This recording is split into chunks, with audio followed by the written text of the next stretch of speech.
Frankie Edgar, my privilege, my honor right now to speak to you, but I want to know how are preparations coming along ahead of the weekend? Yeah, everything's going good. I had a great camp. Obviously a few days out here now. I'm settled in the city and ready to go to work on Saturday. I've been following you on social media for a while, and I noticed even now, like you posted something an hour ago, you're still very, very active. Are you able to switch your mind off? I mean, with your experience, I'm sure you're able to, right? Yeah, the phone is kind of part of our lives now, so I'm able to do what I got to do and then distance myself real quickly. And you just mentioned you're settling into the city, and I've spoken to a few fighters in my time, and Vegas always ranks pretty high as a preferred venue. But for you, as a New Jersey boy, does fighting in the Gardens stand out about all the other venues for you personally? It might. I think it's special. Madison Square Gardens, the world's most famous arena. There's some great combat sports have been in this arena.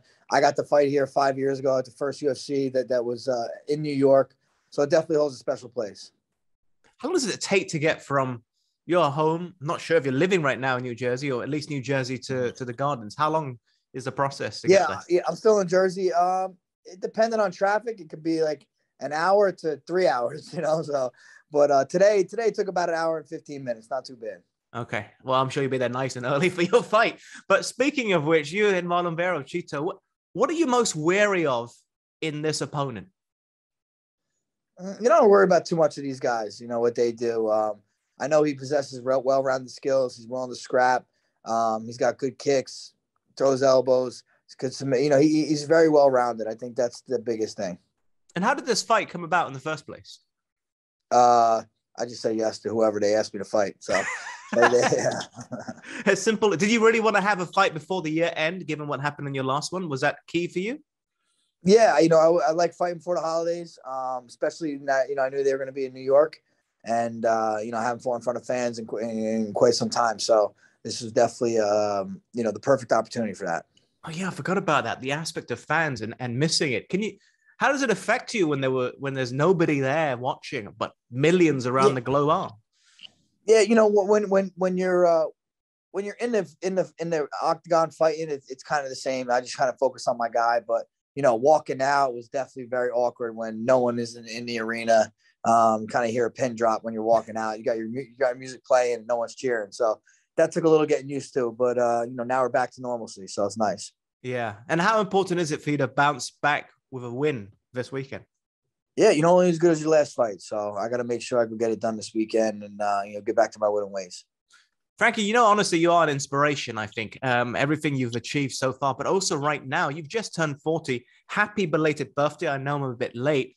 And, I cover soccer extensively, and I just watched Cristiano Ronaldo, 36 years old, scoring 2 goals. Zlatan Ibrahimovic, who turned 40 about 10 days before you. Tom Brady in the NFL. Are you going down that path of being ageless? Your nickname should be changed to the ageless Frankie Edgar. Yeah, I'm just having fun. It's still not a job to me. I still enjoy what I do. And, I'm still competing with the best guys in the world, in the gym and the octagon. So I plan on keep doing that for as long as I can. How do you think you've changed in all the years that you've been fighting, though? Because, you're no longer a spring chicken, obviously, but your body's still able to get you there. You're able to train. You're able to try to be the best version of you can. But how do you think you've changed personally? With experience comes, just little things that you pick up throughout the years, and I learned to cut out the fat. I trained 100. I feel like I've really tuned my training camp, tuned my style to, what works best for me now. And speaking of all these years you've been fighting, in your opinion, what is your legacy as a fighter? I think legacy, to talk about legacy is for when I'm done, and I'm currently in it, and legacy is for other people. I just do what I do. Like I said, I really do enjoy this. And I guess if I have a legacy, it's, that I never back down from any challenge. Yeah, I would agree with that. But I have to throw in another aspect. My personal opinion of your legacy would be how you entertain the fans of UFC around the globe. I'm thinking of some of the finishes you've had in matches like against Mendes, BJ Penn, but my personal favorite, again, this is just my opinion, was against Gray Maynard. Wow, that was jaw-dropping, absolutely jaw-dropping. I mean, do you have a favorite finish to any of your fights? Yeah, that Gray Maynard finish definitely stands out. Obviously, we had two epic fights before that. To finish with a emphatic knockout was special, and a lot of people consider that one of the best trilogies in all of our sports. So yeah, definitely a special one. 110%, I agree with that. And speaking of some of these fights, they did happen a while ago, but looking at your career from UFC 67, two digits there, 67 to 268 this weekend. Your longevity is crazy. But I asked how much you've changed. What about UFC in all this time? Yeah, it's just more popular and popular as the years gone on. I've been through Spike, Fox, now ESPN, Reebok, now Venom. So it's cool to grow with the company. I feel like I had a little piece in putting this sport on the world stage. And from being the new guy, the newbie when you first started at UFC 67 to now a shoo-in, again, just my opinion, to the Hall of Fame, what do you think about up-and-coming fighters now wanting to call out yourself and other veterans out? Do you stand for it? Do you care for it? Do you listen to it? Yeah, I don't really pay attention to it much. You can't worry about who's behind you. You got to look at what's in front of you. But that's the nature of this game, and you make a name for yourself, people are going to want a piece of it. So that's motivating, though, if anything. For some people, you have a dream job, but what do you think the best thing about being a UFC fighter actually is? Your opinion? It is a dream job. I don't go to work at all. I don't tell my wife that, but I enjoy doing what I do. I never ride to the gym saying, here we go again. I look forward to it. I get to hang out with my friends and people from all over the world, especially, I have a pretty, it's almost like the UN in some of our gyms, people from all over the world. You get a lot of culture, and the relationships are probably maybe the best thing about this sport. What about misconceptions about being a fighter, a professional fighter? Are there any that you would like to address?